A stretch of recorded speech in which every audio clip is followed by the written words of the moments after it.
Time viewers mga idol na nagtatanong kung ano ba itong XLR na nakalagay R balance at saka left balance. Ito idol ay line out din ito. Katulad lang din itong line out natin na naka RCA. So pareho ang magiging function nitong RCA natin at saka XLR dahil pareho itong line out. So kailan ba natin pwede gamitin itong line out na to? So kapag mayroon tayong dalawang amplifier o mayroon tayong mixer na ginagamit, dapat yung output ng ating mixer papunta muna sa audio input ng ating amplifier.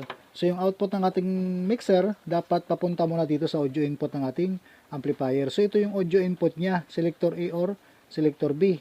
So hindi tayo pwede mag-direct dito sa line out Dapat source muna i-connect natin dito. Halimbawa, selector B ang gagamitin natin. So saka na tayo dito mag line out dahil may source na tayo, magla-line out na tayo dito papunta sa pangalawa nating amplifier. RCA male ang gagamitin natin dito. Line out lang tayo dito sa left and right output. Papunta lang din dito sa audio input ng ating pangalawang amplifier. So, halimbawa, ito yung mga audio input niya, Halimbawa, naka-BCD tayo dito. So, BCD yung input natin, yung nagagaling sa line out ng una nating amplifier. Sila ang gagamitin natin, papunta pa sa isang amplifier, pwede din itong XLR. So, pareho ang kanilang function nitong naka-RCA line out natin.